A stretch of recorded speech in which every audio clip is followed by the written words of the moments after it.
They said the blue ones had no hearts, that they were made to serve, not to feel. But the moment I looked into her eyes, I saw something I wasn't supposed to. Pain, hope, and the desperate will to be free.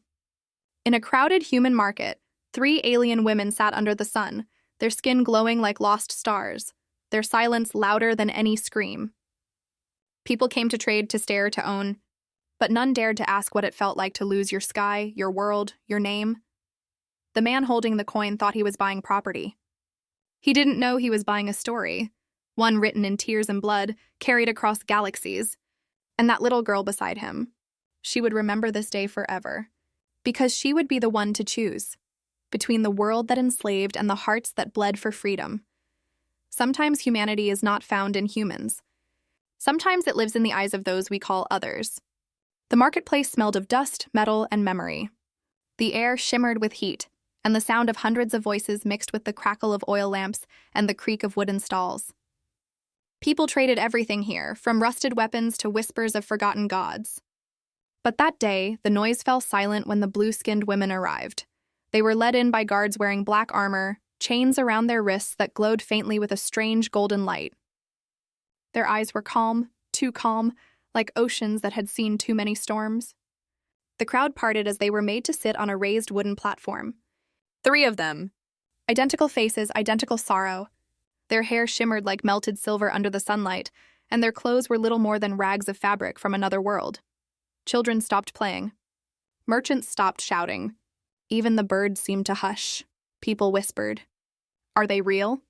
From the war zone beyond Titan's Gate, they say their kind killed hundreds before surrendering. They say their tears turn into pearls. No one spoke to them directly. No one dared, except one man. He wasn't dressed like a soldier or a noble. His clothes were simple, dark shirt rolled at the sleeves, boots covered in sand. He held a small pouch in his hand that jingled faintly with coins. But his eyes were sharp, filled with a purpose the crowd couldn't read. Beside him stood a little girl clutching a handmade doll, a doll with blue yarn for hair and mismatched button eyes. She looked at the alien women not with fear but curiosity. "Father," she whispered, "why are they blue?" The man didn't answer. His jaw clenched. "Stay close to me." He approached the platform. The guard bowed slightly, recognizing his presence. "Sir, these are the last of their kind. The auction starts at dusk." The man's gaze moved over the 3 women, each one sitting still, breathing softly, their eyes following his movements without expression. But when he held up a silver coin, something flickered in their eyes. Not greed, not fear. Memory. He tilted his head. "Do you understand me?" The one in the center blinked slowly. Her voice, when it came, was low and melodic, almost human. "We understand too much," the crowd gasped. Some stepped back, others leaned forward, drawn by the sound. The guards tightened their grip on their weapons. The man said nothing. His daughter looked up at him, confused. "Father, they can talk," she whispered. "I know," he said softly. "That's what makes this harder." For a long moment, silence hung between species, between guilt and curiosity. Then a breeze passed through the market, carrying the scent of rain and faraway fire. The man looked away, his face shadowed with something like regret. No one knew his story, how he had lost his wife during the Titan War, how he blamed these blue-skinned beings for every drop of blood spilled on Earth's soil. No one knew that behind the calm mask of a traitor stood a broken soldier who had once vowed never to forgive. But the little girl knew. She had seen the way he looked at the stars every night, not with wonder, but with questions he couldn't answer. As the sun began to set, the auction bell rang. The alien women didn't move. The man reached into his pocket, tightening his hold on the coin. The crowd leaned forward, eager to see history repeat itself. One more deal between conqueror and conquered. But when the man looked up again, he saw something that made him freeze. The center woman, the one who had spoken, was looking at his daughter. Her gaze softened, and for the first time, a faint shimmer of tears welled in her blue eyes. The little girl smiled back, holding up her doll. The alien's lips parted, whispering something the man barely heard. "Don't let them forget us." The bell rang again. The market roared back to life. And somewhere in that chaos, a story began. Not of war or trade, but of redemption waiting to be born. The bell's echo faded into the dusk, leaving the market bathed in a dim orange light. Smoke rose from torches, and whispers rippled through the crowd as the auctioneer stepped forward, a tall man with a cold smile and a voice that carried like steel scraping on stone. 3 Aurelians, he announced, the last survivors of the Titan War. Purebloods, intelligent, obedient, and beautiful. Each word was met with murmurs, half awe, half greed. But the man with the coin, Kale, stood silent. He had seen beauty before, and it had cost him everything. The little girl, Lyra, tugged at his sleeve. "Papa, why are they selling them?" Kale didn't answer immediately. His voice was quiet when he finally spoke. "Because people fear what they can't understand, and when they fear something, they try to own it." The auctioneer lifted a strange metallic relic into the air, a small sphere, glowing faintly with runes etched in gold. "And to prove they are no threat," he said proudly, "we've bound them with the soul key. Whoever holds this relic holds their will." Gasps filled the air. Lyra's eyes widened. "It can control them?" "Yes," Kyle whispered, his throat tight. "It can." The Center Aurelian raised her head, her calm voice slicing through the tension. "That relic was stolen from our temple. It is not a key. It is a prison." The auctioneer glared. "Silence, creature!" But Kale didn't move. He stared at the relic, his breath catching. He had seen it before, during the war, glowing in the ruins of a fallen ship. His commander had called it the weapon that could silence gods. Now it was here, and it was for sale. The crowd began to bid, coins clinking, voices rising. Kyle felt his pulse quicken, the past bleeding into the present. The faces of his fallen comrades flashed in his mind, the screams, the flames, the endless nights on the battlefield where the sky burned blue. He raised his hand. 50. The market went quiet. No one dared to outbid him. Even the auctioneer hesitated, eyeing Kyle's expression. "Sold," he said finally. Lyra clutched his arm, confused and scared. "Papa, why did you buy them?" Kyle didn't answer. He walked forward, handed the relic to the guard, and said coldly, "Unchain them. They belong to me now." The Aurelians didn't resist. The chains were unlocked, but the golden glow around their wrists didn't fade. It pulsed faintly, like a heartbeat tied to someone else's. Kale turned away, but before he could take a step, the Center Aurelian spoke again. This time softly, almost like a prayer. "You cannot own what you do not understand, human." He froze. The sound of her voice was too familiar, too human. He turned, eyes narrowing. "I don't want to own you. I want answers." Her gaze met his, steady, unafraid. "Then ask." But he didn't, not yet. Instead, he motioned for them to follow. The crowd dispersed slowly, murmuring among themselves about the strange man who had just bought 3 alien women. As they left the market, the torches flickered and the air grew heavy. Lyra kept looking back at the Aurelians walking silently behind them, their bare feet leaving faint blue imprints on the dusty ground. "Papa," she whispered, "they don't look bad. They look sad." Kale sighed. "Sadness doesn't make someone good, Lyra. Sometimes it makes them dangerous." The Aurelian closest to her tilted her head. "Or sometimes," she said softly, "it makes them human." Lyra smiled faintly at her words, but Kale's jaw tightened. He didn't want to feel this. Empathy. Not for them. Not again. When they reached the old storage house at the edge of the market, Kale unlocked the door. "You'll stay here tonight," he said, setting down the relic on a wooden table. The sphere glowed brighter, humming faintly as if it recognized its true masters. The Aurelians watched it with mixed emotion, pain and longing. Finally, the center one stepped closer, her eyes glimmering. "Do you even know what that relic does?" Kyle looked at her, his voice sharp. "It gives control." "No," she said, shaking her head slowly. It steals souls, piece by piece. Every order you give through it takes a part of us away. Lyra gasped. Kale's expression hardened. Then maybe that's what you deserve. For a moment, silence. Then the Aurelian smiled sadly. If that's true, then so do you. The relic flickered, as if responding to her words. Kyle stepped back, unsettled. Lyra moved closer to the blue woman, curiosity replacing fear. And as the night deepened, the relic's glow spread across the room, pulsing in rhythm with 3 alien hearts, and 1 human's buried guilt. Somewhere in that light, the past and the present began to blur, and the deal, Kale thought, he had made was only the beginning of something far more dangerous. The night wrapped the market in silence.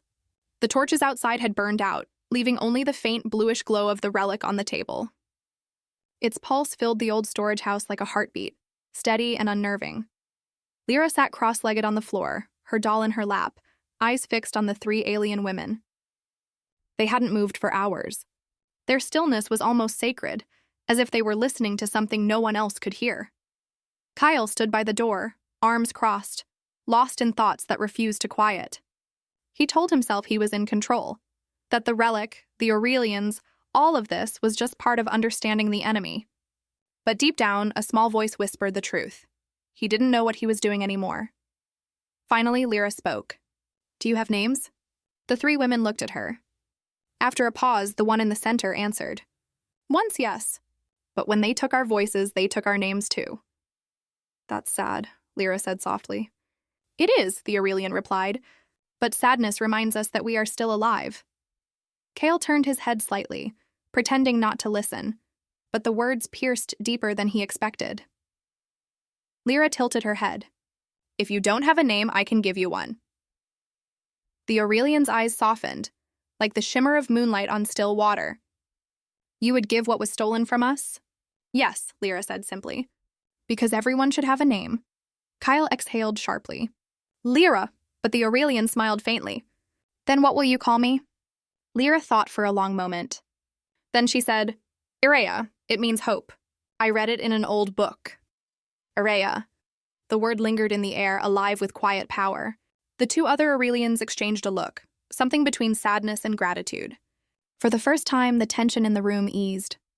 Kale turned away, gripping the edge of the table. Hope. He'd forgotten what that felt like. Later, when Lyra fell asleep near the corner, Irea spoke again, her voice soft as breath. She reminds me of our children. Kale's eyes flicked toward her. You had children? We had everything you humans have, Irea said. Homes, dreams, laughter, until the war came. He clenched his fists. Your kind started it. Irea met his gaze without fear. No war starts with one kind. It starts when both sides stop listening, Kale's jaw tightened. You talk like you know me. I do, she whispered. You carry the war in your eyes. The relic pulsed brighter, its golden light flickering across Kale's face. He looked away, but Irea took a step closer. Tell me, she said gently, who did you lose? His breath hitched. For years he had buried that question under anger, under the weight of survival. But now, standing before a being he was supposed to hate, the words slipped free. My wife, she was a medic. She believed peace was possible. Your ships destroyed the camp she was in. Irea's eyes dimmed, filled with sorrow. I'm sorry, he laughed bitterly. Sorry won't bring her back. No, she said. But it might bring you back. He looked at her, startled. For the first time, he noticed how human her eyes looked. The same mix of strength and grief. He hated how that comforted him. Irea glanced toward the sleeping Lyra. She has her mother's kindness, doesn't she? Kale swallowed hard. Too much of it. It'll get her hurt one day. Or save her, Irea murmured. A faint hum came from the relic, a higher, softer tone. The golden runes flared, and for a moment, the air rippled with energy. Irea winced, clutching her chest. Kale rushed forward. What's happening? The relic, she gasped. It reacts to emotion, to truth. Every time we speak from the heart, it burns. Kale looked at the sphere, horrified. The relic's glow had always fascinated him, but now he saw it for what it was, a cage powered by pain. He reached for it, but Irea shook her head. If you touch it while it glows, it will take from you too. Their eyes met again. Two souls from opposite sides of a war, standing in the ruins of what hatred had built. The silence between them wasn't empty anymore. It was alive, fragile, human. Lyra stirred in her sleep, murmuring, Irea. The sound of that name filled the room like a promise. Irea smiled faintly. She dreams of a world without chains. Kale looked down, whispering, Maybe. So do I. Outside, thunder rolled across the horizon, blue light flickering through the clouds, as if the universe itself was listening. And somewhere deep inside the relic, something ancient stirred. Watching, waiting for the line between human and alien to disappear forever. The sun rose late that morning, as if even the heavens were hesitant to look upon what had happened. The city lay half-broken, smoke curling up from collapsed roofs and shattered towers. The once bustling market was silent now, its stalls torn apart, its walls painted with the pale shimmer of alien light. Kyle stood at the edge of the wreckage, his hand bandaged, his mind heavy. The relic was gone, vaporized into nothing, but its echo still lingered in the air, like a ghost of power that refused to die. Behind him, Lyra stirred awake. She had fallen asleep against Irea's shoulder, her small hands clutching the hem of the alien's robe. Irea sat motionless, watching the rising light on the horizon. The two other Aurelians stood nearby, their eyes reflecting the strange dawn, a dawn that wasn't gold or red, but blue. The color of freedom. The color of loss. Kale turned toward them slowly. You could have killed us all. Irea's voice was soft. We didn't want to, but freedom always costs something. He nodded silently. And now? Now, she said, we choose what to do with it. For the first time, there was no anger in her tone, only exhaustion and quiet hope. Lyra walked up to them, still rubbing sleep from her eyes. Is it over? She asked. Irea smiled faintly. No, little one. It's just beginning. Kale looked toward the city. People were beginning to emerge from hiding, humans blinking into the new light, confused but alive. Some stared at the Aurelians with awe, others with fear, but none dared to attack. Not anymore. The blue light that spread across the skyline wasn't threatening. It was beautiful. It rippled across the sky like auroras, soft and alive, a reminder that something extraordinary had happened. Something that could no longer be buried. Irea walked to the center of the ruins and raised her hands. Her voice carried through the wind, calm and resolute. To those who feared us, we are not your slaves. We are not your enemies. We are the reflection of what you could be if you remembered how to feel. The words weren't shouted, yet every ear heard them. Even the wind seemed to pause, listening. Kyle stood beside her, silent. For once, he didn't see her as the alien who had taken his wife. He saw her as someone who had lost as much as he had, and somehow that made them equal. Lyra looked between them, her voice trembling. Can they stay with us, Papa? Kale's throat tightened. He wanted to say yes, but he also knew the world outside wouldn't understand. People are afraid of what they can't explain, Lyra. They always have been. Irea placed a gentle hand on Lyra's head. Maybe one day when they see you, they'll remember there is nothing to fear. Lyra smiled and reached into her pocket, pulling out the small, blue-haired doll. Here, she said, handing it to Irea, so you don't forget us. Irea took the doll carefully, her eyes glistening. And you, she whispered, don't forget who you are. The three Aurelians turned toward the horizon. The air shimmered. The same strange ripple that had brought them here months ago. A fracture in the atmosphere, glowing like a gateway of light. Their home was calling. Kale felt his chest tighten. You're leaving, Irea nodded. We have to. If we stay, your people will hunt us again. But this time we'll leave not as prisoners, but as messengers. Messengers? She looked at him with that quiet wisdom that made her seem ageless. To tell our kind that humans can change. That there is still hope here. Kale took a step closer. What if I never stop blaming myself? Irea smiled sadly. Then you'll never stop remembering her. That's not weakness, Kale. That's love surviving the ashes. The portal flared brighter. The Aurelians clasped their hands together. Irea looked at Lyra one last time. Goodbye, little one. Lyra hugged her tightly. Goodbye, Irea. As they stepped into the light, the blue glow spread wider across the horizon, spilling over the ruins, the streets, the wounded earth. It touched everything, even the hearts that once hated them. Kale watched until the light faded, until the last trace of their presence vanished into the morning sky. The world felt emptier, but also lighter. Lyra slipped her hand into his.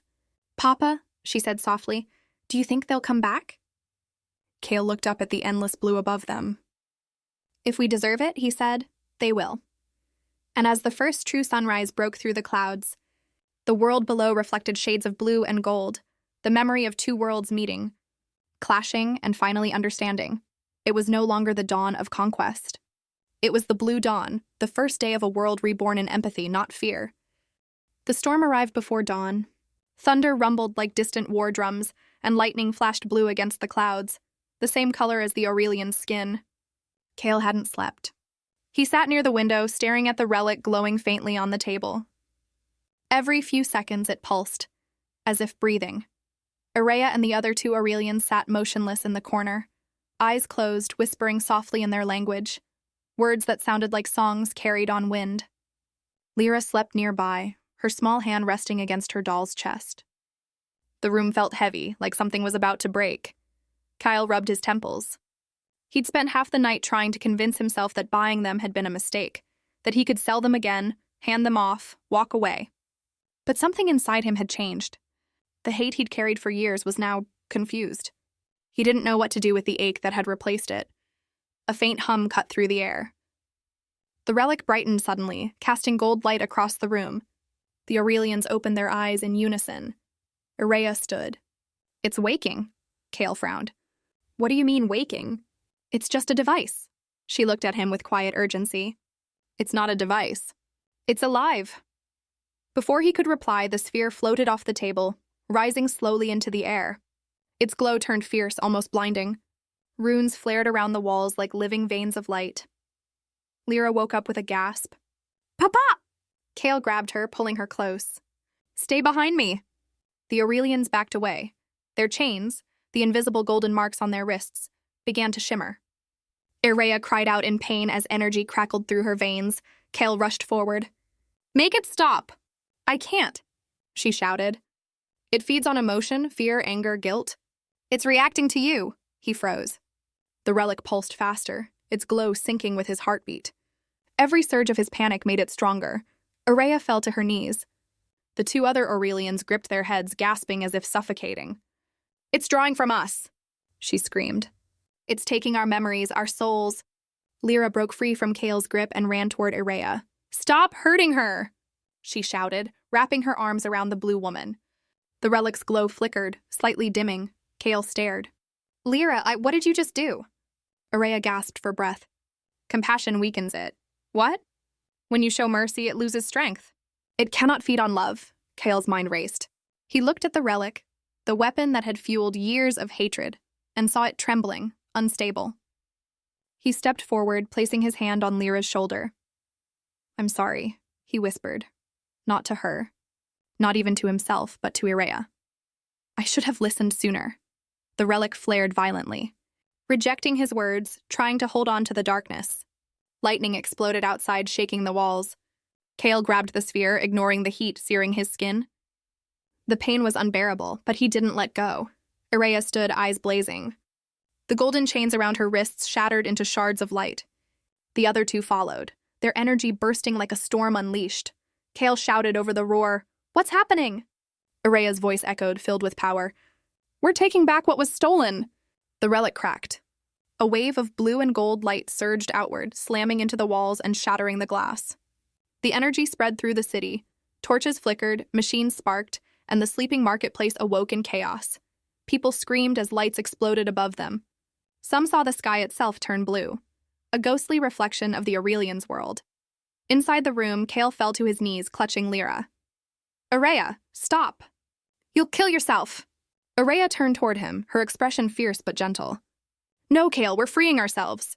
The relic shattered completely, sending one final burst of light that lit up everything. Their faces, their pain, their hope.